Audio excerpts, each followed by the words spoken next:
Amén. Dios les bendiga en esta noche, amados hermanos. Eh, Estamos contentos de estar nuevamente como cada domingo eh, para estudiar este curso que ya pues estamos en la clase 29 eh, sobre el periodo intertestamentario o también conocido como el periodo del Segundo Templo, que es el nombre que se le da a todo este tiempo, ¿verdad? Desde Nehemías hasta la destrucción del segundo templo. Es el nombre que los judíos le dan a todo ese periodo, que es el periodo del segundo templo. Glorificado sea el nombre del Señor. Vamos a empezar el día de hoy con esta lección, siguiendo la secuencia que hemos estado estudiando.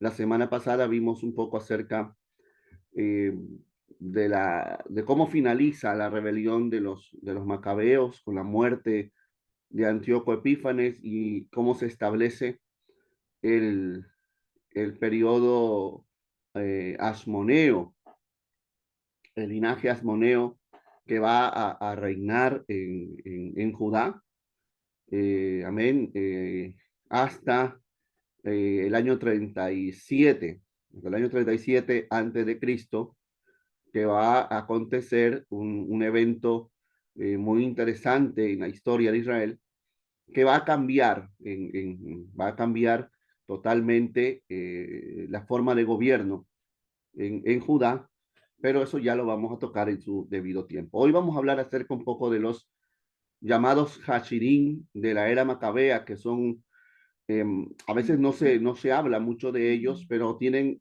mucha importancia en relación a las religiones, a las sectas que se van a levantar eh, posteriormente y que van a tener su auge en los días del Señor Jesucristo. Vamos a empezar leyendo un pasaje de la Escritura. Amén, como siempre, tomamos un pasaje de la Escritura y vamos al libro de Daniel, capítulo 11. Daniel, capítulo 11. Gloria al nombre de Cristo. Saludamos a nuestra hermana Grady, que también se acaba de sumar. Gloria al Señor. Daniel capítulo 11, sea Cristo glorificado, bendito el nombre del Señor. Versículo 33, Daniel capítulo 11, versículo 33. La palabra del Señor entonces la leemos con la bendición del Padre, del Hijo y del Espíritu Santo. Amén. Y los sabios del pueblo instruirán a muchos, y por algunos días caerán a espada y a fuego en cautividad y despojo, y en su caída serán ayudados de pequeño socorro, y muchos se juntarán a ellos con lisonjas. También algunos de los sabios caerán para ser depurados y limpiados y emblanquecidos hasta el tiempo determinado, porque aún para esto hay plazo. Bendito y alabado el Señor. Vamos a orar, amén, para empezar con este estudio muy interesante en esta noche. Padre que estás en los cielos, te damos alabanza, te damos toda la gloria, te damos todo honor, Dios mío, en este día que se recuerda también, Señor, nuestra victoria que ganaste tú, Señor amado, en la cruz, dándonos vida eterna, Señor, dándonos, Dios mío, la bendición de ser hechos hijos tuyos. Gracias, Dios mío.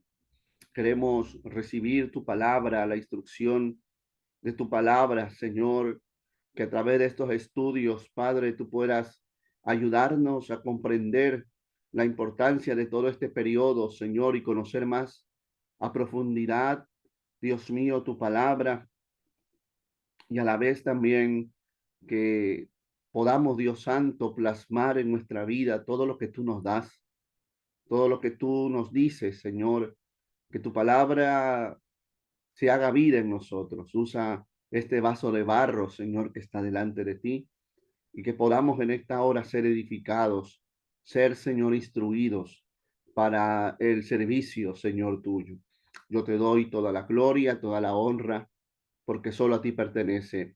Amén y amén. Gloria al nombre de Cristo, mis amados hermanos. Vamos a hablar en esta noche, amén, acerca de los Hashirim, estos personajes que eh, tuvieron su principio, tuvieron su auge durante la rebelión macabea. Gloria al nombre del Señor. Como Daniel lo expresa en esta lectura que hemos tomado en el capítulo 11, eh, muchos de los llamados sabios, recuerde que para ese periodo de la historia, ya el ministerio profético no se manifestaba en el pueblo y el lugar que antes tenían los profetas fueron ocupados por los llamados sabios, los rabinos que instruían al pueblo al conocimiento de la ley. Amén. Eran los llamados sabios, muchos de ellos piadosos, muchos de ellos celosos de la ley, y van a ser ellos, precisamente los Hashirim, que ya vamos a ver lo que significa esa palabra, quienes se van a unir a, a esa pequeña familia, ¿verdad? Que se les llamó los macabeos, los hijos de Matatías, ¿verdad? Y se van a unir a ellos con el propósito de purificar al pueblo, de defender las leyes, ¿verdad? De los judíos y luchar en contra del helenismo, de la mundanalidad que había entrado en el pueblo, permitiendo pues el, el, la intromisión de los seleucidas. Amén. Entonces vamos a hablar un poco acerca de estos sabios, de estos hombres de aquella época, que van a ser el cimiento, van a ser la base de las sectas que se van a levantar en los días del Señor Jesucristo. ¿Quiénes eran los Hashirim? Como lo había dicho, van a ser los precursores de los 4 grupos. Usted sabe que en los días de Jesús, en los días del Maestro, había 4 sectas, había 4 grupos religiosos, amén, que pues se manifestaban en todo el territorio de los judíos. Estaban los saduceos, estaban los fariseos, estaban los celotes y los esenios, que aunque no lo encontramos directamente en la escritura, pues era una secta que estaban en los días de Jesús. Y estas 4 sectas o estos 4 grupos que fueron mencionados por Flavio Josefo también en sus escritos, tanto en Guerra de los Judíos como en Antigüedades de los Judíos, Flavio Josefo nos da una introducción a estos 4 grupos. Por eso todo creyente, sobre todo líderes que quieran profundizar en la escritura, es necesario que usted pueda conseguir esta lectura de Flavio Josefo, porque también le va a ampliar la visión en torno a las sectas que pues se manifestaban en los días del Señor Jesucristo. Pero antes de la aparición de estas sectas, había surgido, ¿verdad? Gloria al Señor, pues, un grupo de hombres piadosos eh, que se le llamaban los Hashidim. La palabra Hashidim viene precisamente de la piedad, hombres píos, hombres piadosos. Cuando hablamos de piedad, no es en el sentido que español, ¿verdad? De un hombre misericordioso, de un hombre compasivo, no, la palabra piedad, piadoso, tiene que ver con el celo eh, para con Dios, amén. El celo para con la palabra, el celo para con las cosas de Dios. Y eso es lo que caracterizaba a este grupo que se le comenzó a llamar así, hombres piadosos, los celosos, que a diferencia de los helenistas, como eran los sacerdotes de aquella época, y muchos que seguían esa norma, ¿verdad? Que eran helenistas. Recuerde que para aquel tiempo muchos del pueblo judío habían dejado la ley y habían adoptado las costumbres de los griegos voluntariamente. Habían dejado de circuncidar a sus hijos, estaban practicando los deportes de los griegos. Aún cerca del templo se había levantado un gimnasio donde el judío iba a practicar todos los deportes que en ese tiempo los griegos habían instaurado, y lo hacían de forma desnuda, es decir, mostraban la desnudez, cosa que era también prohibida bajo la ley de Dios. Sin embargo, como toda esta gente había rechazado la ley de Dios, empezando por el sacerdocio, no lo veían nada de malo, no era algo criticable. Sin embargo, como sucede en toda época, había un remanente, había un grupo que no se dejó contaminar y que tomó la decisión de pelear por su pueblo, apoyando a los macabeos. A ese grupo se les llamó los piadosos o en hebreo los hashidim. Gloria al nombre de Cristo.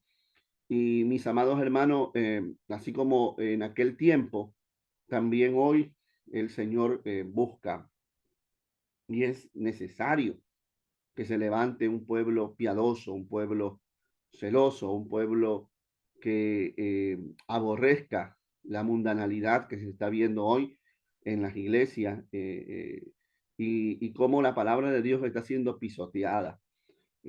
Siempre Dios ha tenido un remanente, siempre, desde el principio. Cuando nosotros leemos en la escritura eh, la vida de Noé, la vida de Enoch, ¿verdad? Enoch dio testimonio de haber caminado con Dios en un tiempo donde las personas cada vez se alejaban de Dios. Y llegó el tiempo de Noé donde todos, absolutamente todos, hacían lo malo.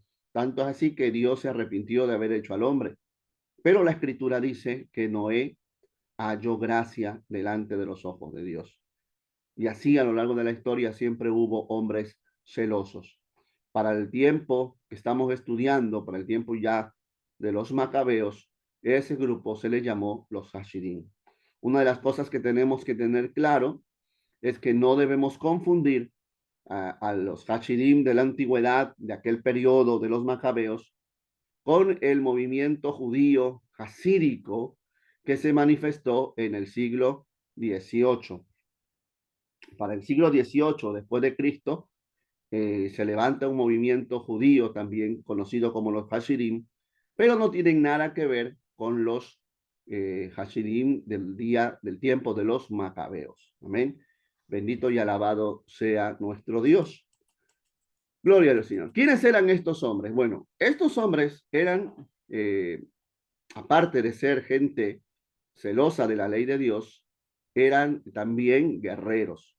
Ellos se unen a la rebelión de Judas Macabeo, amén, y eran personas diestras en la batalla y además eran celosos de la ley de Dios, como el libro apócrifo de los Macabeos nos lo va a decir, tanto en Primera de Macabeos, capítulo 2, versículos 43 y 44, y Segunda de Macabeos 14, 6. Amén, no lo vamos a leer ahora, pero si usted los puede leer, pues se va a dar cuenta de que ya en esos libros se hablaba de aquel grupo, ¿verdad? Que eran llamados los celosos, los Hashidim. Eran gente también que a la vez de ser guerreros, su propósito era el hacer la paz, es decir, que el pueblo volviera a las sendas antiguas y poder estar en paz. No eran amantes del conflicto, no eran amantes de la guerra, sin embargo, tuvieron que guerrear, tuvieron que levantarse por su pueblo, amén, y por su Dios para mantener la santidad. Algo que me impresiona mucho lo que Daniel dice, ¿verdad? En este capítulo 11 en el versículo 33, cuando nos dice que los sabios del pueblo instruyan a muchos. Amén. Esto era la labor de los rabinos, era la labor de los celosos de la ley, en el cual estaban todos ellos. Instruían en la ley al pueblo, mientras había ese conflicto y mientras muchos se apartaban de las cosas de Dios, ellos comenzaron a instruir, a enseñar a muchos.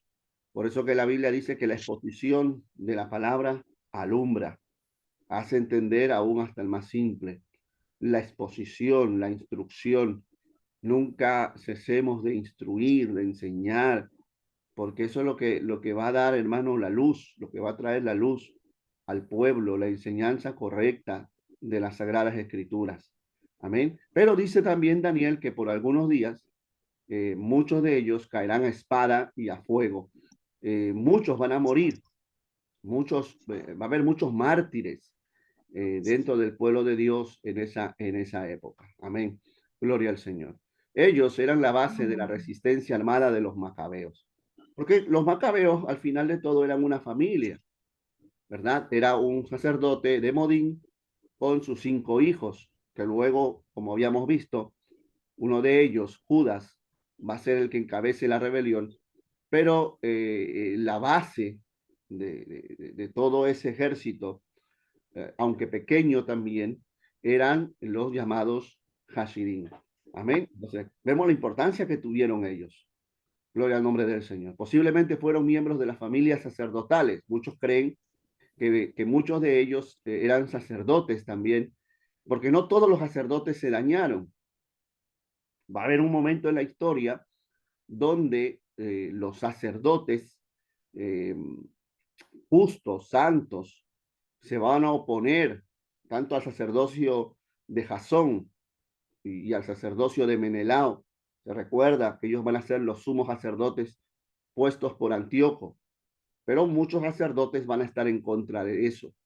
Amén. Y ellos se van a unir a la rebelión. Muy importante que usted tenga claro esto, porque luego vamos a ver qué pasa con esos sacerdotes que se unen a la rebelión, sacerdotes legítimos, amén, del linaje de Leví, que se unen a la rebelión. ¿Qué es lo que sucede con los descendientes de ellos?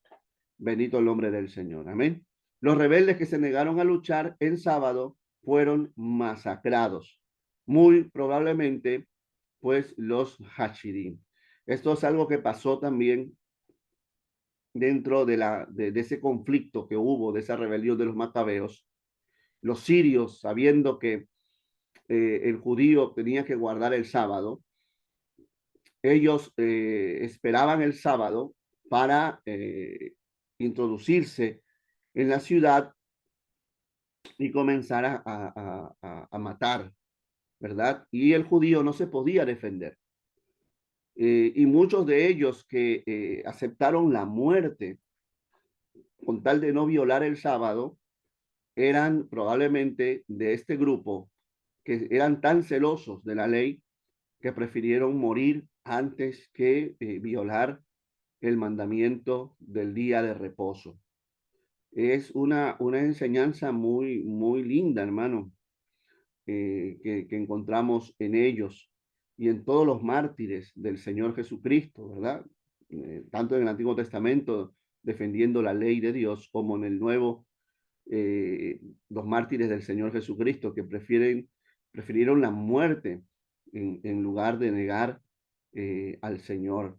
La historia del pueblo de Dios, tanto del Antiguo y del Nuevo Testamento, está bañada con sangre, no solo con la sangre de nuestro Señor Jesucristo, sino también con la sangre de sus mártires, de sus santos. Bendito y alabado sea el nombre del Señor. Amén. Entonces, nos enseña a estar dispuestos, amén, a dar lo que tenemos que dar por la causa del Señor. Dios nos ayude y Dios también nos fortalezca. Gloria al Señor. Estos hachirín, aleluya, fueron, como ya les dije, anterior a los fariseos, a los saduceos, a los celotes y a los esenios. Son los que se cree que sentaron las bases ideológicas para la aparición de estos grupos. De los Hasidim se van a dividir eh, eh, grupos, ¿verdad? Tanto sacerdotes como sabios, como rabinos, ¿verdad? Y se va a fundar pues todos estos grupos que no habían en los días antes de los macabeos. Eh, los saduceos, los fariseos, todos ellos nacen a raíz de la rebelión de los macabeos y todo lo que eso conlleva después. Sí había sabios y había rabinos antes de la rebelión de los macabeos, ya desde los días de Esdras, eh, la labor de los rabinos comenzó a hacerse muy importante y como habíamos visto en su momento, hubo rabinos importantes que enseñaban al pueblo, pero va a ser en este periodo posterior a los macabeos que la figura del rabino va a cobrar mucha fuerza a raíz del grupo de los llamados de los fariseos. Amén. Los Hashidim no eran un grupo o un partido específico. Amén. Sino que lo más probable es que se tratara de distintos grupos judíos comprometidos con la fidelidad del pacto y la piedad. O sea, eran gente piadosa que se une a la rebelión. No eran un grupo que tenían que llamar adeptos, ¿verdad? Y hacer discípulos. No, no, eran judíos que se unen a la rebelión por su celo y por el amor hacia Dios. Gloria al nombre del Señor. Una vez que la amenaza inminente de una completa helenización desapareció, los Hashidim no se mantuvieron unidos como un solo grupo. Esto es algo triste también. Una vez que termina, ¿verdad? Esta revuelta con la victoria de los judíos, cuando Judas Macabeo entra a Jerusalén, se limpia el templo, ¿verdad? Se dedica el templo y se establece pues la fiesta de las luces o Hanukkah, ¿verdad? Gloria al nombre del Señor, pues se acaba todo esto. Hay pequeñas escaramuzas con los Seleucidas, pero ya el pueblo llega a tener su independencia. Una vez que sucede esto, muchos Hasidim, muchos santos, muchos celosos murieron en batalla, pero los que se quedaron no pudieron mantenerse unidos como un solo grupo. Y va a haber razones por las cuales ellos no se pudieron mantener. Por eso la escritura habla, hermano, que una casa dividida consigo misma no puede subsistir. La unidad es vital para la existencia del cuerpo de Cristo. La unidad es importante, por eso que la Biblia nos llama a nosotros a estar unidos. Bendito y alabado sea el nombre del Señor. Amén. Dios le bendiga a nuestro hermano Walter también. Gloria al Señor que se acaba de unir también a nosotros. Entonces, este grupo de los Hashidim, gloria al nombre del Señor, no logra mantenerse unidos. Amén. No logra mantenerse unidos después de la rebelión, después de la limpieza, cuando ya la amenaza terminó, cuando todavía estaba la amenaza de los helenistas, ¿verdad? Que repito, para aquellos que quizás no lo saben o no se recuerdan, el helenismo era abrazar la cultura, ¿verdad? Griega, la forma de vida de los griegos y mucho pueblo, es decir, todas las naciones ya la habían abrazado, todas las naciones que eran parte del imperio griego, tanto los Seleucidas como los Ptolomeos, ¿verdad? Y los otros grupos eh, habían abrazado la cultura helénica, la cultura de los griegos, tenían nombres griegos, hablaban el griego koiné, que era el griego popular, el griego del pueblo, todos hablaban el mismo idioma, todos lo sabían, lo conocían, vestían igual, celebraban sus mismas fiestas, tenían los mismos dioses, abrazaron las deidades de los griegos. Solamente era Judá la que estaba peleando con eso. Había quienes sí habían abrazado el helenismo, y había quienes se oponían, como estamos viendo, ¿verdad? Tanto los macabeos apoyados con los Hashidim. Mientras eso pasaba, estaban unidos. Pero cuando cesa ya el peligro, cuando ya hay victoria, es allí donde vienen los problemas. Y eso es algo que siempre a lo largo de la historia se ha visto. Mientras la iglesia está siendo probada, está siendo atacada, está siendo perseguida, la iglesia es como que se une más, como que busca más del Señor, como que hay más santidad, como que hay más presencia de Dios. Pero cuando la iglesia vive en un tiempo aparente de paz, sin persecución, sin ataques, sin luchas, es allí donde increíblemente los problemas entran, ¿verdad? A la iglesia y muchas veces esos problemas vienen de la propia iglesia, la mundanalidad, el conformismo, la tibieza, las divisiones, y todo eso daña al pueblo de Dios.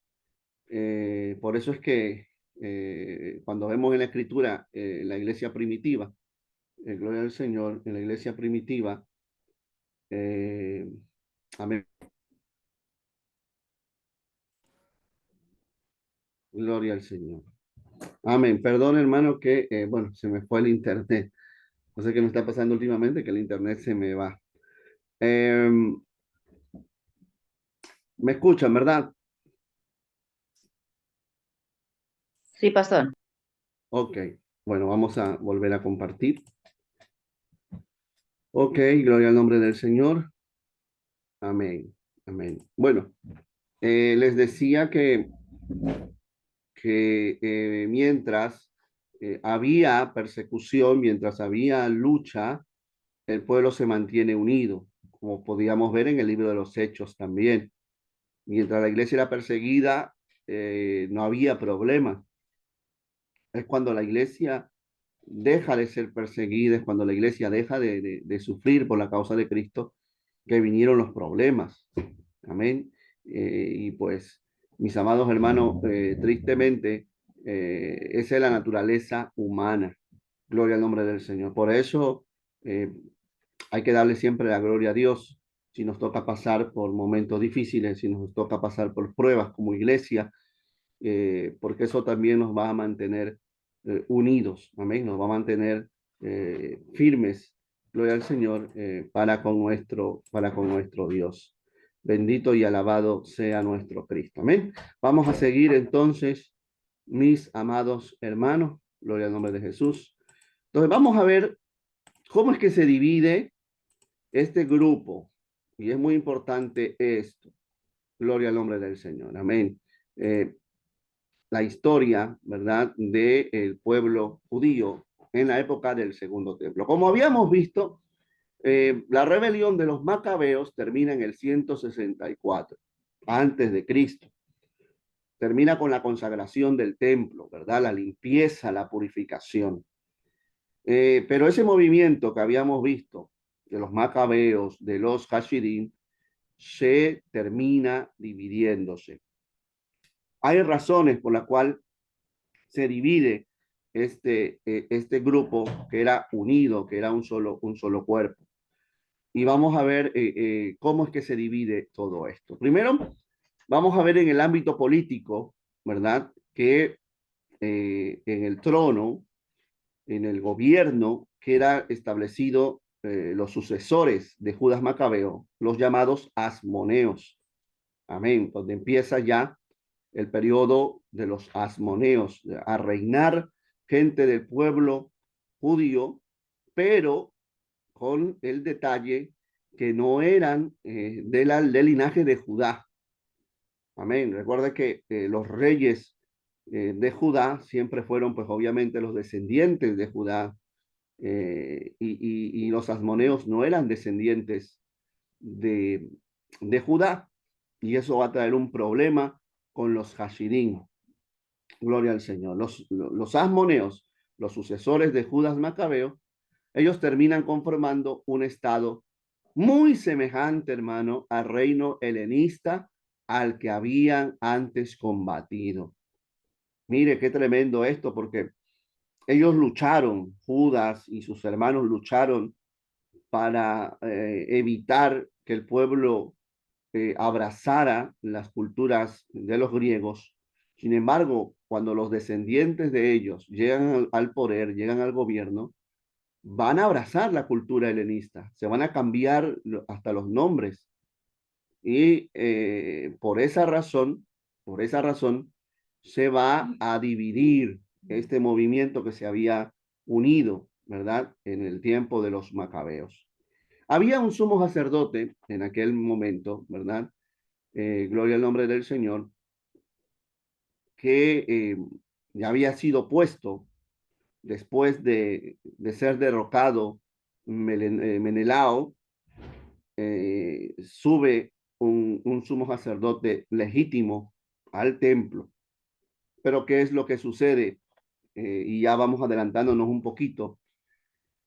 Estos sacerdotes, muchos de ellos, juntamente con los rabinos y los hashidín, van a pedir que una vez que tienen la independencia, se busque un descendiente de David, se busque un descendiente de la realeza, ¿verdad? De la descendencia de Judá para gobernarlos, como antiguamente sucedía, porque eso estaba escrito también en la ley de Dios.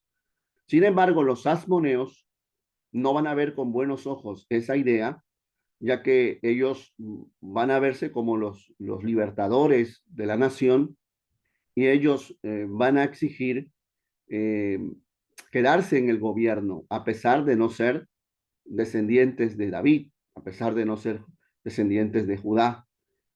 Y eso va a traer consigo un problema. Muchos sacerdotes van a estar en desacuerdo con eso.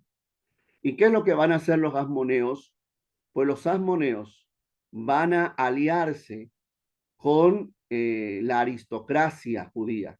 La aristocracia judía, estamos hablando de la gente con poder, con dinero, ¿verdad? De la clase alta de los judíos. Y esa clase alta de los judíos, la aristocracia judía, va a dar origen al partido de los saduceos.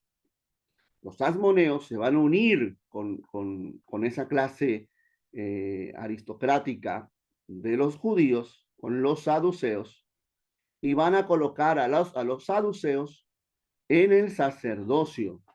A partir de ese momento, los sacerdotes, la mayoría de los sacerdotes, no todos, pero la mayoría de los sacerdotes van a ser de la secta de los saduceos.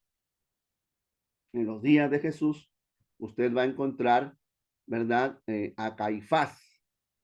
Y Caifás era saduceo, no era sacerdote legítimo, era de esa clase, ¿verdad? Aristocrática del pueblo, juntamente con su suegro Anás. Eh, Iba a haber ese problema. Gloria al nombre del Señor. Amén. Entonces, así nacen los saduceos. Los saduceos van a ser esos judíos de dinero, esos judíos que en cantidad son pocos, ¿verdad? Pero van a tener el poder del sacerdocio, van a tener el poder del templo, van a tener el control del templo.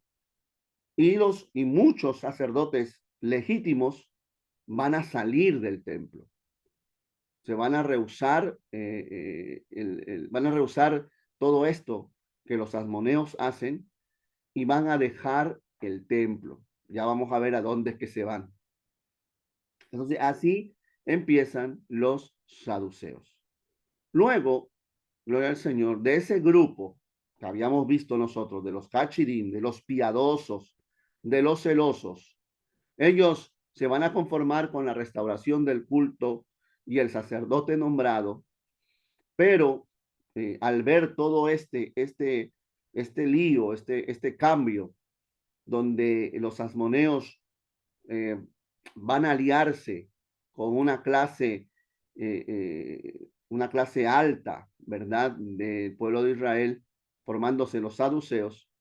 Este grupo pequeño de los hachidim van a quedar relegados, es decir, van a perder importancia dentro del gobierno, después de haber peleado, después de haber combatido junto con los macabeos, van a ser relegados. ¿Y qué es lo que va a acontecer después? Que ese grupo se van a unir y se va a formar el partido de la oposición, el partido que va a estar en contra de los asmoneos, el partido que va a estar en contra de los saduceos, llamados los fariseos. Amén, que significa también los separados, ¿no? Entonces, de ese grupo de los piadosos, en su mayoría rabinos, va a formarse el grupo llamado de los fariseos, que al principio van a empezar bien oponiéndose a la mundanalidad de los asmoneos, a la ilegitimidad de los saduceos en el sacerdocio, van a enseñar la ley en las sinagogas, pero al transcurrir el tiempo, muchos también se van a ir corrompiendo y añadiendo normas humanas a la ley. Amén. Entonces, ya vemos cómo nacen los fariseos, de dónde vienen los fariseos y por qué es que los fariseos aparecen. Luego, gloria al Señor, hay otro grupo. ¿Qué es lo que sucede con los sacerdotes originales, con los sacerdotes legítimos del templo? Aquellos que se les llamó también sacerdotes conservadores. Pues ellos van a dejar el templo y se van a ir al desierto. Van a formar comunidades en el desierto de Judea, gloria al nombre de Cristo, y a ese grupo de sacerdotes que dejan el templo y se van a vivir al desierto, formando comunidades, se les va a llamar como los esenios. Esos son los sacerdotes marginados, ¿verdad? Y ellos van a conformar ese partido religioso llamado los esenios. Van a cambiar su estilo de vida, no se van a juntar con nadie, porque van a ver a los fariseos y a los saduceos como impíos. Y entonces ellos van a formar su propio grupo entre ellos y van a vivir en comunidades. Aquellos que tienen bienes los van a vender para poder compartir entre ellos. Uno de los requisitos, y los vamos a ver cuando ya estudiemos a profundidad las sectas, uno de los requisitos de los esenios, para ser esenio, el hombre tenía que vender todos sus bienes. Si usted se recuerda aquel encuentro que tiene Jesús con el hombre, con ese joven rico, que le dice, maestro, bueno, ¿qué haré para heredar la vida eterna? Jesús le dice, ¿verdad? ¿Por qué me llamas bueno? Le dice, los mandamientos sabes. Y él le dice, todo eso lo he guardado desde mi juventud. Todo eso lo he guardado, le dice el Señor. Entonces Jesús se maravilla y dice que lo ama y le dice, una cosa te falta. Vende todo lo que tienes, dáselo a los pobres y sígueme. Y el hombre se entristeció. Ahora, esa idea que Jesús le, le manifiesta a aquel joven es una idea esenia. Eso es lo que hacían los esenios. Vendían todo lo que tenían, lo repartían a los necesitados y ellos iban a las comunidades de los esenios, ¿verdad? Y ahí estaban compartiendo todas las mismas cosas. Eh, Jesús aplica una enseñanza esenia en ese encuentro y si usted se da cuenta, solo lo hace con él. No era una forma, digamos, doctrinal que el Señor Jesucristo manifestaba con todos. Eso no se lo dijo a Pedro, no se lo dijo a sus seguidores, se lo dijo expresamente a ese joven porque Dios conocía el corazón de ese joven. Y el joven entendía, porque en ese tiempo se conocía a los esenios y entendía la idea, gloria al nombre del Señor. Entonces, vemos cómo la influencia de los esenios ya estaba muy arraigada en los días del maestro. Amén. En el año 152 antes de Cristo, un sumo sacerdote que no sabemos el nombre, lo único que sabemos de él por los escritos, hermano, que se encontraron en las cuevas de Qumran, en el Mar Muerto. Ahí se encontraron muchos escritos, no solamente textos bíblicos, sino también, gloria al Señor, amén. Y hay una pregunta, hermano Walter.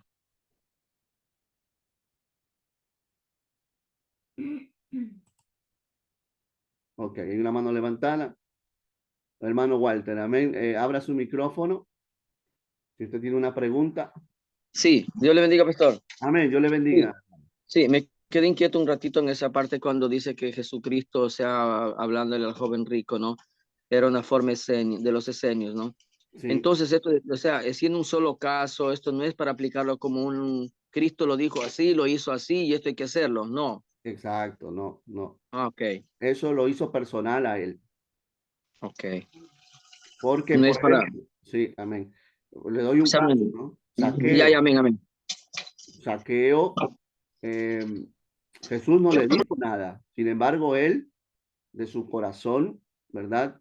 Salió la idea de reponer lo que él había hecho, el daño, ¿verdad? 4 veces más aquel que había ofendido o había robado. Eh, esa instrucción solo Jesús la da a ese muchacho. Amén. No podemos en este caso aplicarlo en la iglesia. Hay que tener mucho cuidado con eso. Que cuando alguien se convierte, no le podemos decir, mira, vende todo lo que tienes y vente a buscar a Dios. No, eso es un error, porque no podemos hacer doctrina de un solo pasaje de la escritura. Y la enseñanza de Cristo no era esa, sino que el Sí, Señor, siervo, porque, verá, porque he descubierto que hay un grupo de cristianos que están operando por Finlandia o una cosa así, donde, o sea, así como me llegaban bonitos mensajes, de tal manera que yo les dije, o sea, si tenían ellos una sede aquí en Italia, no. Dices, nosotros operamos acá por Finlandia y hay en Dinamarca, me parece también a otro grupo a nivel de Europa. Y si usted quiere unirse a este grupo, usted puede prácticamente renunciar a su trabajo y venir para acá.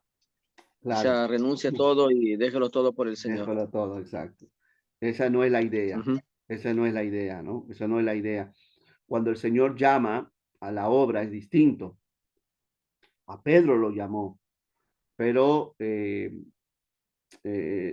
no es la idea de que cuando uno se convierte a Cristo tiene que dejarlo todo, en el sentido de vender todo y apartarse. Eso no es el punto. Mira, en mi país está sucediendo casos donde jóvenes están dejando sus estudios, están dejando sus trabajos para disque ir a buscar a Dios, porque supuestamente Dios los está llamando a un ministerio, cuando Dios es un Dios de orden, cuando el Señor primero capacita, amén, primero prepara.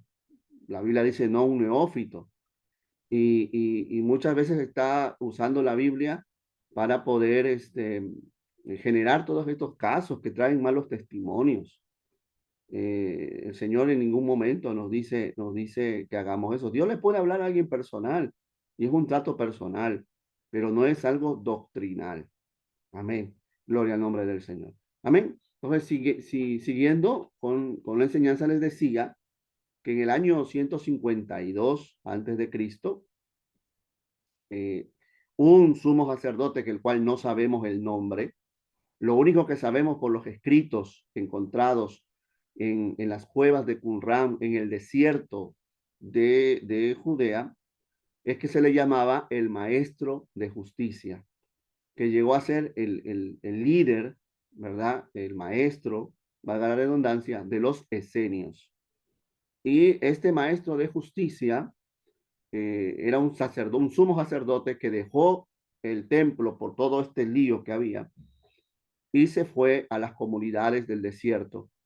Hay muchas enseñanzas de él en esos manuscritos. y hay mucha enseñanza de la doctrina que ellos, los esenios, practicaban. Esos manuscritos que se encontraron en el Mar Muerto, fue un propósito de Dios que se encontraran. Amén. Y bueno, gracias al Señor, pues muchos de ellos están siendo sacados a la luz, muchos textos bíblicos. Allí encontraron toda la Biblia, todo el Antiguo Testamento, salvo el libro de Esther. Son los manuscritos más antiguos que se tienen del Antiguo Testamento, basados en el siglo I y en el siglo I antes de Cristo, el siglo I después de Cristo. Y lo tremendo de esto es que se ha comparado esos manuscritos con la Biblia que tenemos nosotros y prácticamente es igual, dando Dios manifestando una vez más que su palabra sigue siendo verdad. Bendito el nombre del Señor. Pero ya cuando hablemos de los esenios, vamos a ampliar más un poquito acerca de los rollos del Mar Muerto y del Maestro de Justicia y de todos estos personajes que son muy interesantes en la historia. Entonces, recapitulando, gloria al Señor, la rebelión de los macabeos que termina en el 164 da a luz todos estos movimientos. Usted se preguntará, ¿y dónde están los celotes? Los celotes van a aparecer después. Los celotes van a aparecer en el año 6 después de Cristo. Eso ya también lo vamos a ver, pero es un grupo que va a aparecer después. Bendito el nombre del Señor. Entonces, allí vemos el inicio no solo del gobierno asmoneo, sino también de las sectas, ¿verdad? De los saduceos, de los fariseos y de los esenios. Si usted tiene alguna pregunta, usted lo puede hacer. Amén. Gloria al nombre de Cristo. Espero que estemos siendo claros. Amén. Y luego ya la próxima semana vamos a ir ahondando en estas sectas, amén, que creían, cómo se formó y todo eso, y que va a ser también muy lindo conocer un poco más de todas estas sectas, ya viendo el periodo de nuestro Señor Jesucristo. Entonces, mis amados hermanos, aleluya, déjenme agrandar esto un poquito, se forma el estado asmoneo, Hashmonai en hebreo, en arameo, ¿no? El estado Ashmoneo. Ya empieza aquí, ya no son los griegos, ya no son los persas. Por un breve tiempo, los judíos se van a gobernar a sí mismos.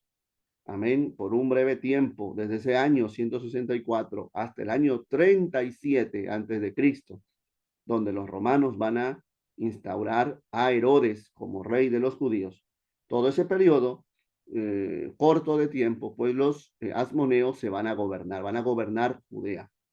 Ahora, ¿cuál va a ser el modelo de gobierno que van a tener? Bueno, un gobernante o un rey, que después se va a llamar rey en el transcurso de la historia de los asmoneos, se va a tomar el nombre de rey. Este rey, este gobernante, va a tener tres funciones nunca antes visto. Primero, este mismo gobernante, este mismo rey, va a ser comandante del ejército. Amén, lo que le va a permitir tener control del ejército judío.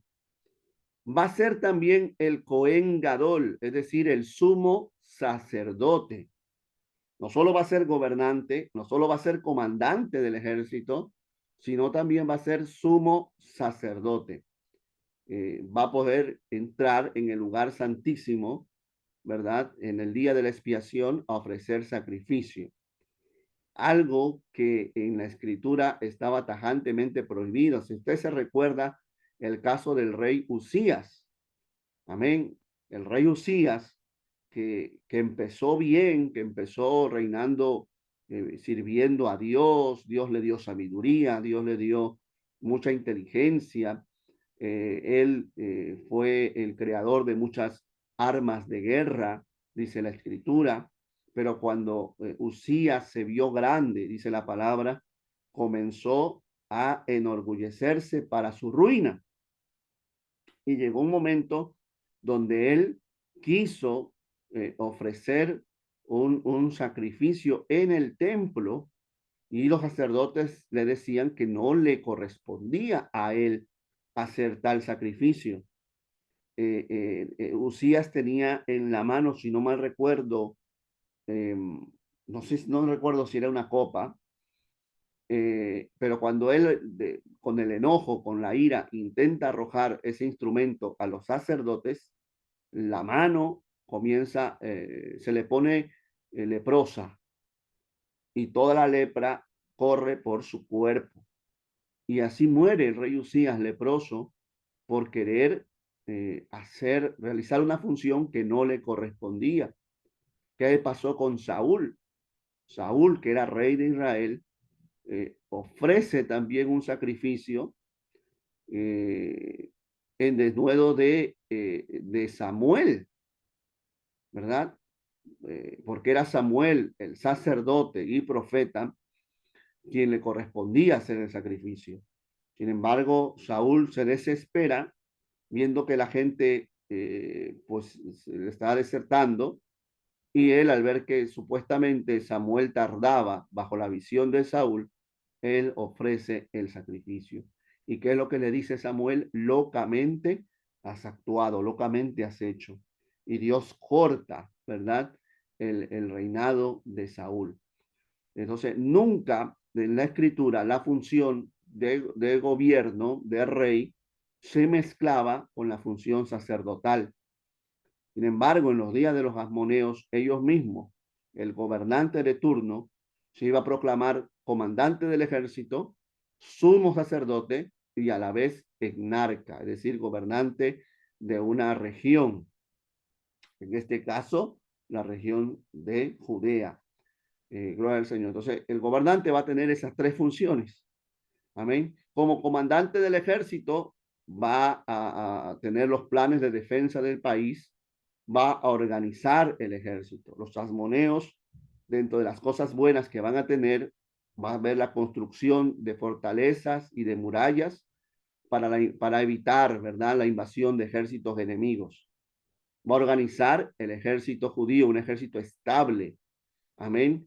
Y una de las cosas que también va a ir en desmedro del pueblo, va a contratar mercenarios. ¿Quiénes eran los mercenarios? Gente de diferentes naciones que buscaban trabajo, ¿verdad? Como soldados, como guardaespaldas, y que no les importaba dónde, con tal que le paguen.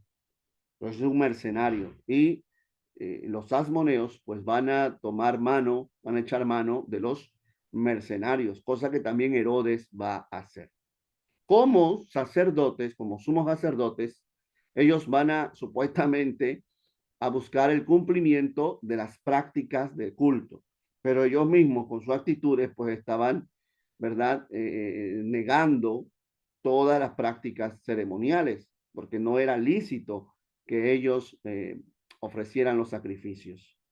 Ellos iban a mantener, iban a estar a cargo del mantenimiento del templo, amén, del templo, gloria al Señor, y a la vez iban a supervisar las tareas de los sacerdotes y de los levitas. Bendito y alabado sea el nombre del Señor. Todo eso era la labor del jefe de Estado, amén, del líder, del gobernante, del rey Asmoneo, que ahora gobernaba en Judea. Como gobernante, como enarca, había también la función, su tarea como política interna, la administración, el cobro de impuestos, el desarrollo de la agricultura, la ganadería y el comercio en el pueblo. Y como política exterior con las demás naciones, se firma un tratado de paz con los pueblos vecinos y la expansión territorial, ¿verdad?, que va a haber en el tiempo de los asmoneos. Judea va a crecer, amén, se van a tomar las ciudades de Samaria, de Galilea, y la van a anexar al reino de los asmoneos. También los de Edom.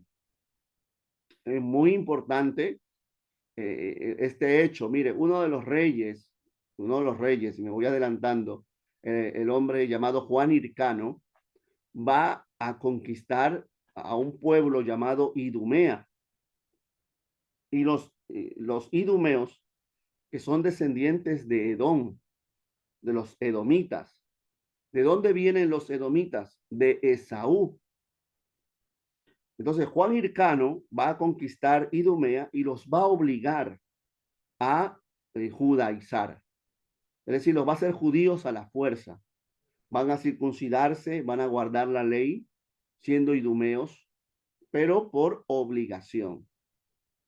Y un idumeo, un edomita, un descendiente de Esaú, va a llegar por toda esta práctica que hace Juan Hircano de obligar a los idumeos a judaizar. Uno de ellos en su tiempo va a llegar a ser rey de Israel. ¿De quién estamos hablando? De Herodes. Herodes era un idumeo, no era un judío. Herodes era idumeo, descendiente de Edom, descendiente de Saúl. Amén. Gloria al nombre del Señor. Entonces, mire lo que sucede cuando queremos hacer las cosas humanamente. Juan Hircano forzó a los idumeos a convertirse, entre comillas, al judaísmo. Y todos los idumeos se circuncidaron, guardaron la ley, muchos a regañadientes, muchos porque no tenían otra opción. Y de esa unión van a ser pues Herodes, que se va a convertir en el rey. Hermano, nadie se convierte a la fuerza. No podemos obligar a nuestra familia, a nuestros hijos, a abrazar la fe nuestra si ellos no tienen un encuentro personal con el Señor Jesucristo. Eso hay que tenerlo siempre claro. Bendito el nombre del Señor, porque cuando nosotros, mis amados hermanos, forzamos a nuestra familia a abrazar la fe, disque a convertirse, lo que estamos haciendo es creando hipócritas dentro del cuerpo de Cristo. Estamos creando gente que va a aborrecer el Evangelio. Hay hijos que aborrecen el Evangelio, hijos de cristianos, hijos de pastores que no quieren saber nada con las cosas de Dios, porque le hemos obligado, no le hemos enseñado, no le hemos inculcado, sino que le hemos obligado a abrazar la fe nuestra. Entonces, y esa gente, hermano, mire, los más grandes enemigos de la iglesia, ateos que se han levantado en la historia, han sido hijos de cristianos. Eh, Había un filósofo, uno de los filósofos más importantes de la historia de la humanidad, ¿verdad? Friedrich Nietzsche, que él era hijo de cristianos. Y este hombre fue un ateo declarado, un ateo confeso. No creía en Dios, teniendo padres cristianos. Y era porque los padres de pequeño lo obligaban a ir a la iglesia. Exacto, el Espíritu Santo es el que convence de pecado. No es la correa, no lleve a sus hijos a la iglesia correazos, hermano. No los lleve, ¿verdad? Con golpe. No los obligue. Instruya, enseñe. Gloria al nombre del Señor. Que el muchacho, cuando tiene ya uso de razón, pueda tener su propia convicción, darse cuenta que necesita de Cristo. Gloria al nombre del Señor. Mientras sea niño, instruya, como dice la palabra, instruya al niño en su camino y cuando fuere grande no se apartará de él. Pero lo peor que podemos hacer es obligarles. Amén, amén, hermana Grady, ¿verdad? No podemos obligar a nuestros hijos a convertirse. Gloria al Señor. Amén. Nuestro hermano Walter tiene una pregunta. No, sí también cielo, pero así como usted recalca sobre el no obligar a nuestros familiares, pero también se da la casualidad que, como le conversábamos ayer, o sea que en las iglesias algunas prácticamente pseudo pastores o predicadores, como que quieren apresurar la conversión de los creyentes de tal manera que le mandan, o sea, si lo ven mal vestido, le adjudican una terminología que en vez de acercarlos, aborrecen totalmente porque se sienten insultados. Exacto, exacto. Entonces, ajá. Sí, mi hermano, eso también es un error que cometemos nosotros, los predicadores, los líderes. Eh, Como dice la escritura, y la hermana Grady también enfatizaba, es el Espíritu Santo quien va a convencer.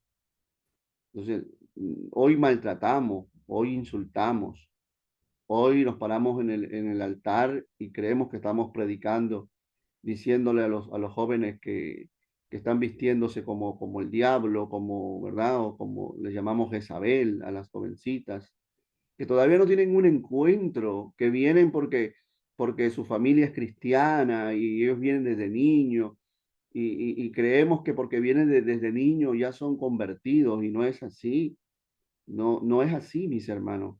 Ellos tienen que tener mientras no tengan su encuentro con Cristo personal, aunque tengan padres cristianos, aunque sus abuelos sean cristianos, ellos no son cristianos todavía.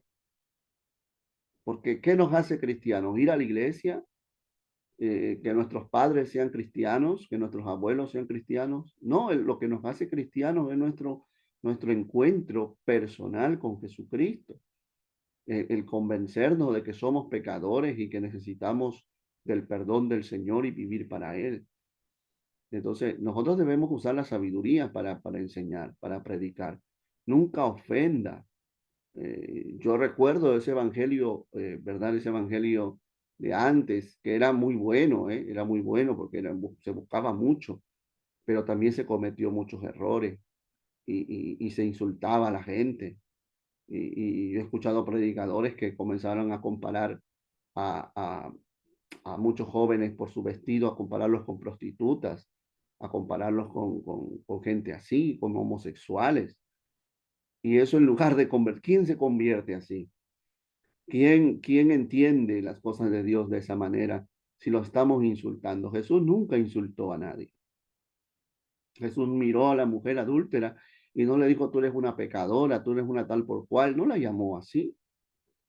A la samaritana el Señor le dijo, wow, tú tienes tantos maridos y qué clase de mujer eres. Nunca la trató así. Gloria al nombre del Señor. Amén. Porque eso no es, gloria al nombre de Jesús. Aleluya. El mensaje. Amén. Hay que tener mucho cuidado.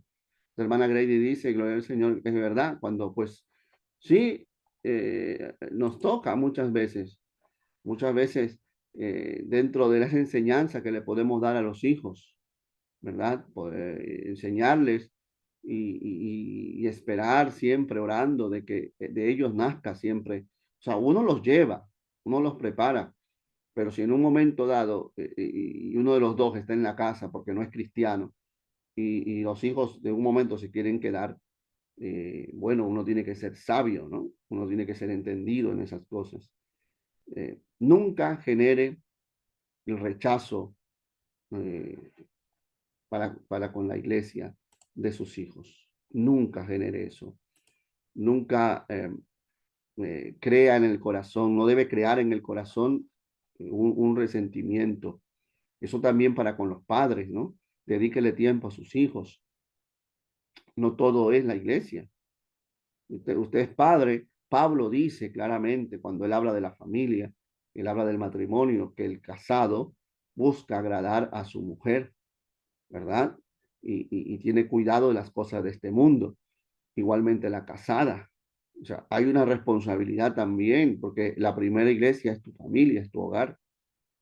Y de qué vale que estés desde las 5 de la mañana hasta 10 de la noche en la iglesia y estás descuidando tu hogar, estás descuidando la relación con tus hijos, con tu cónyuge. Eso no está bien. O sea, la primera iglesia que Dios nos da es el hogar, es la familia. Y si tú has decidido casarte y tener hijos, es porque también has asumido la responsabilidad de velar y de cuidar ese hogar que el Señor te dio. Amén. Entonces, tú dándole el tiempo a tus hijos y haciéndole ver que la iglesia no es el reemplazo de ellos y que usted no lo está dejando por irse a la iglesia siempre, ellos van a entender y el ejemplo que usted le da, ellos van a ver y también pues van a abrazar la fe. No olvide lo que pasó con Timoteo, ¿no? Timoteo, la madre de Timoteo, perdón que todavía está un poco mal de la garganta. La madre de Timoteo era judía y era cristiana, y la abuela también. Pero dice que la fe no fingida que había en Timoteo, él la había heredado de su madre y de su abuela. Es decir, él había visto la conducta de su abuela y de su madre desde muy niño. porque desde la niñez, le dice Pablo, has sabido tú las Sagradas Escrituras, Timoteo. O sea, desde la niñez fuiste enseñado y tú tuviste un encuentro con el Señor. Y esa fe que hubo en tu abuela y que en tu madre, esa misma fe no fingida, no una fe falsa, está en ti. Entonces, eso es una grande enseñanza. Amén. Gloria al nombre del Señor. Vamos avanzando entonces, mis amados hermanos. Gloria al nombre de Cristo. Hablando de el narca, que así se le llamaba al principio al gobernador, ¿verdad? En este caso a los asmoneos. El cargo de narca era hereditario. Es decir, cuando moría el que estaba como rey, pues asumía el hijo mayor dentro de todo, ¿no? Luego de la muerte de Simón, el último de los macabeos, el poder siguió en manos de los asmoneos, amén, como había acordado el pueblo en el año 140 antes de Cristo.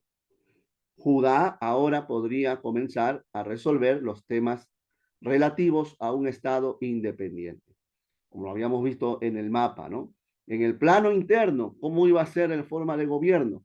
Bueno, concentraron el poder en la familia de los asmoneos. Solo los asmoneos tenían el privilegio de ser los gobernantes. Por eso que se adoptaron las prácticas paganas de los griegos. ¿Sabe cómo vivían los otros reinos? Muchos de ellos se casaban entre familia. Por ejemplo, los egipcios, los Ptolomeos, Ptolomeo, Filadelfo, Ptolomeo, se recuerda que estudiamos, ¿verdad? Filopentor, Filopator, todos esos nombres que tienen que ver. Si usted ve, analiza los nombres de los Ptolomeos, Ptolomeo, Filopator, la palabra filo viene de amor, de filios, amén. Y la palabra Filopator significa amor al padre, Filometor, amor a la madre, ¿verdad? Ptolomeo Filadelfo, ¿no? El amor filial, el amor al hermano. Pero todo eso que suena bonito tenía mucho que ver con esas relaciones que había entre ellos, que se casaban hasta entre hermanos para mantener el gobierno. De hecho, cuando usted estudia la vida de una de las famosas reinas de Egipto, Cleopatra VII, que era de la dinastía de los Ptolomeos, a ella, por causa del reino, ella se casa con su hermano menor. Luego tiene relaciones, ¿verdad?, con Julio César, con Marco Antonio, pero dentro del gobierno de los Ptolomeos, ella se casa con su propio hermano, su hermano menor, para que el gobierno quede entre familia. Eso pasaba con los asmoneos, que se casaban entre primos, se casaban dentro del núcleo familiar para mantener el gobierno. Gloria al nombre del Señor. Y todo eso son costumbres adoptadas de los griegos paganos. Se mantuvieron las instituciones tradicionales de gobierno, entre ellas el Sanedrín. Amén. Ahí comienza a tener fuerza el Sanedrín, que era el consejo de ancianos, conformado por 71 miembros de familias prominentes de Israel. Eh, eran 71, eran 70 los miembros del Sanedrín, entre saduceos y fariseos, que posteriormente en los días de Jesús se va a hacer más notorio, pero había uno, ¿verdad? El número 71, que muchos consideran que era el sumo sacerdote, aquel que decidía en una votación algún tema legal. Por eso que tenía que haber un número impar. Entonces, el Sanedrín era parte también del gobierno de los asmoneos.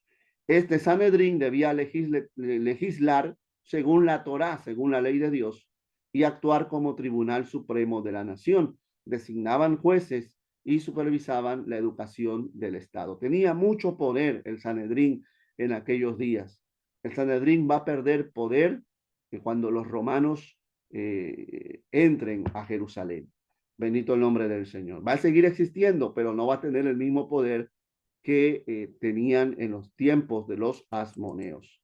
Gloria al Señor. Como política exterior, los asmoneos mantuvieron relaciones diplomáticas con Roma. van a ser amigos de Roma. Roma ya empieza a ser esa gran república primero, y luego se convierte en el imperio, ¿verdad? Y ellos van a tener mucha relación con los romanos. Los romanos van a reconocer el gobierno de los asmoneos. En el plano social, la hegemonía de las familias sacerdotales. Ya les dije que los saduceos, a partir de ahora, ¿verdad? Los saduceos, la clase alta, pues van a tener el gobierno del sacerdocio.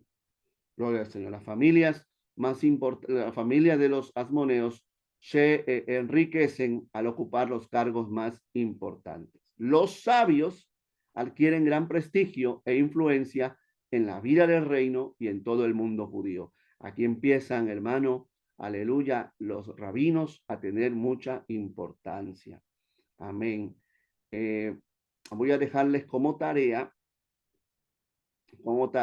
escúcheme hermano, usted va a buscar, se va a informar acerca de los dos rabinos más influyentes en la época de Jesús. Amén, los dos rabinos más influyentes en la época de Jesús, que de hecho mucho de sus enseñanzas la vamos a ver en los evangelios. Amén. Uno de ellos, no les voy a llamar, no les voy a decir el nombre porque usted lo tiene que buscar, pero de uno de ellos va a salir la idea de que no era lícito cargar el lecho en el día de reposo. Eso no es ley de Dios. Eso no está en la escritura. Eso no, Dios no lo dejó en el Antiguo Testamento para nada. Pero en los días de Jesús era muy, muy conocido la idea de que era prohibido que un hombre cargara un lecho, cama, ¿verdad? O la hamaca, como usted lo quiere decir, en el día de reposo. De hecho, a Jesús le van a decir eso, no, no le es lícito, a aquel hombre que fue sanado, no le es lícito, no te es lícito cargar tu lecho en el día de reposo. Uno de esos dos rabinos, de esos dos sabios, fue el que va a instituir esa idea y mucho más en los días de Jesús. Gloria al nombre del Señor. Exacto. ¿Quiénes son los dos rabinos más influyentes en los días del Señor Jesús? Amén. Gloria al nombre de Cristo. Entonces usted lo va a buscar para la próxima clase, que vamos a empezar a hablar de los saduceos, de los fariseos. Amén. Haciendo una pausa en el gobierno de los asmoneos. Gloria al Señor. Vamos terminando. La declinación del reino de los asmoneos. Desde el comienzo de la monarquía de los asmoneos, amén, estos comenzaron a parecerse más y más a los demás reinos helenistas, es decir, a las demás naciones.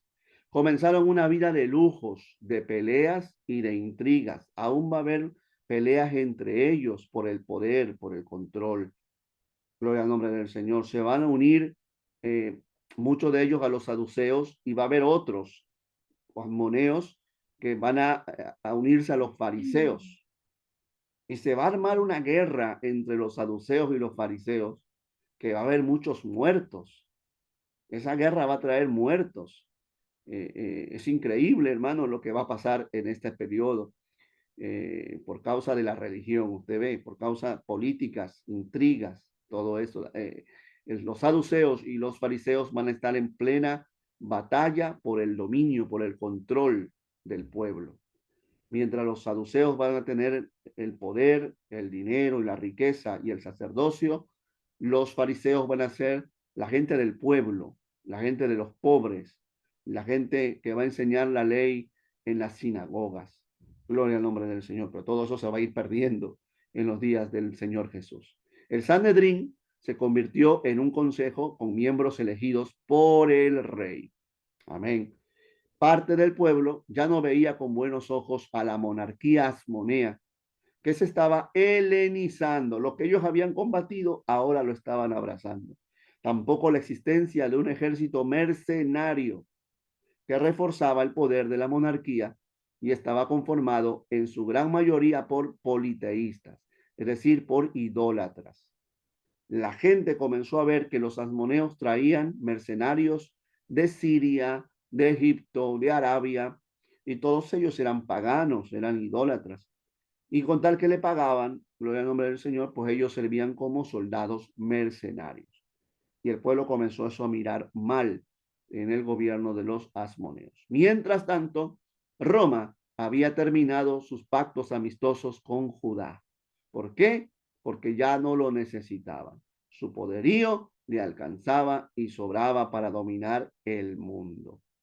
Roma había tenido amistad con los asmoneos, pero va a llegar un momento donde Roma va a ser tan poderosa que ya pues va a cortar su amistad con Judá y va a entrar a la fuerza. Amén. Va a entrar a la fuerza, va a conquistar Judá y va a colocar a Herodes como rey. Pero todo eso también lo vamos a ver más adelante, que es una historia muy apasionante, hermano. Gloria al Señor. Les había hablado de uno de los reyes, ya adelantándonos un poquito, de uno de los reyes asmoneos muy importantes llamado Juan Hircano. Amén. Usted ve el mapa, todo lo que está de naranja era el reino de los asmoneos en el tiempo de Juan Hircano, cuando él empieza a reinar, y todo lo que está en color medio melón, medio, eh, no sé, rosado, no, no es tan rosado, medio melón, medio como crema, va a ser el territorio que él va a conquistar. Mire, va a conquistar Samaria, va a conquistar Idumea, como les dije, los idumeos, que son descendientes de los edomitas, enemigos del pueblo. Amén. Gloria al Señor. Toda esa región, pues él la va a engrandecer. Luego, cuando vienen los descendientes de Juan Hircano, se va a llegar hasta Galilea. Amén. Y ya cuando Jesús nace, ya Galilea es parte de todo lo que es Judea. Ve qué lindo, hermano, conocer estas cosas para nosotros tener una idea de cómo estaba aún distribuida la tierra por donde caminó nuestro Señor Jesucristo. Juan Hircano aprovechó la creciente debilidad del reino seleucida, ya había perdido poder, amén, para ensanchar sus territorios. Amén, pues las ciudades helenísticas quedaron desguarnecidas, quedaron sin ejército. Estamos hablando de Idumea, de Samaria, posteriormente Galilea.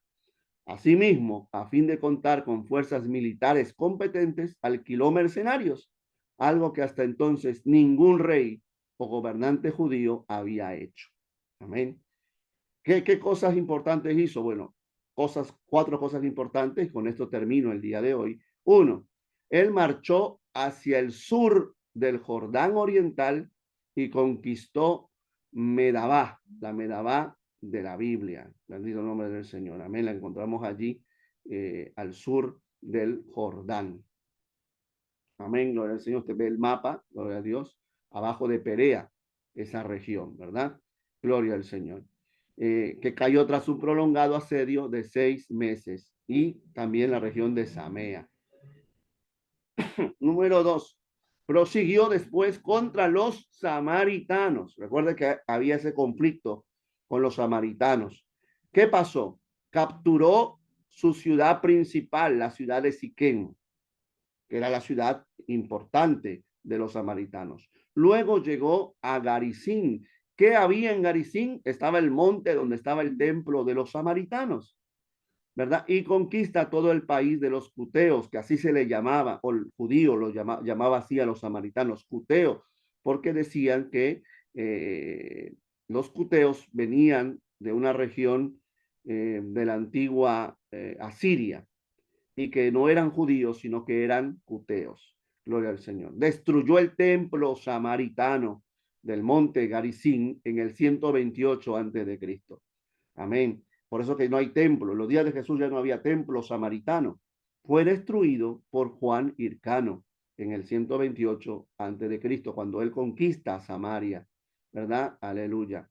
Gloria al Señor. Número 3, dicho sea de paso, Samaria va a quedar hecho escombros. Amén. Eso ya lo vamos a ver.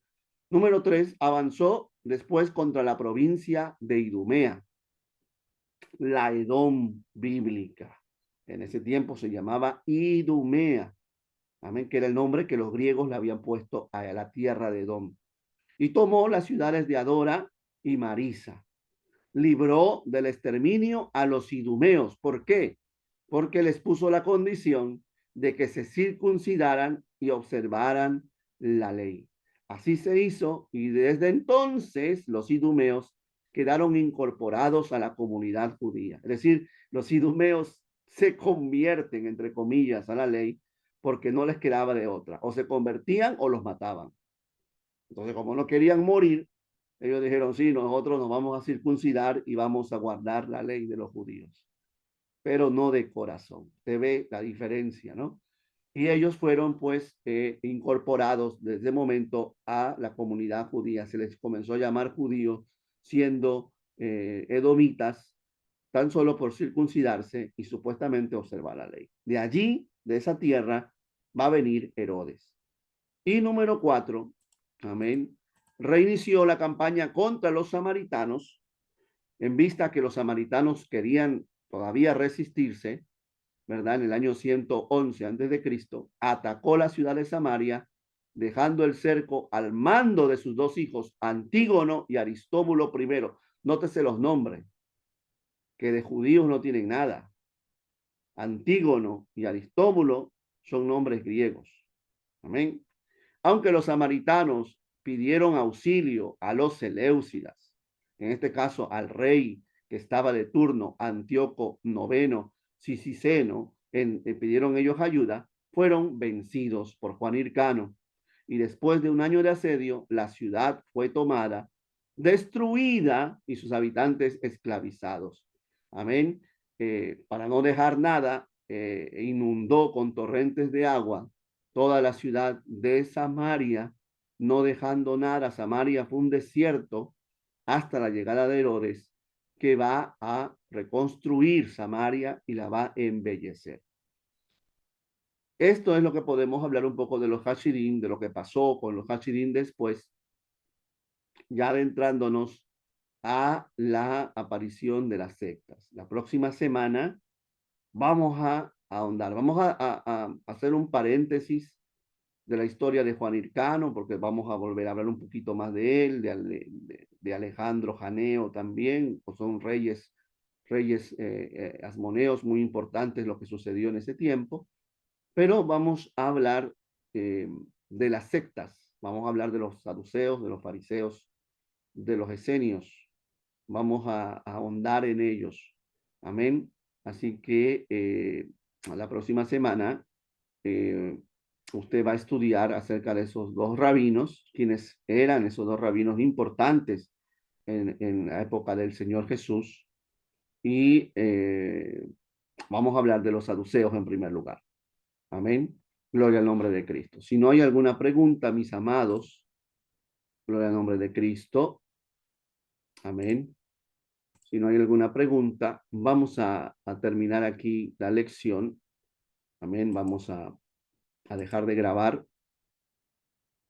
Gloria al nombre de Cristo. Deme un segundo.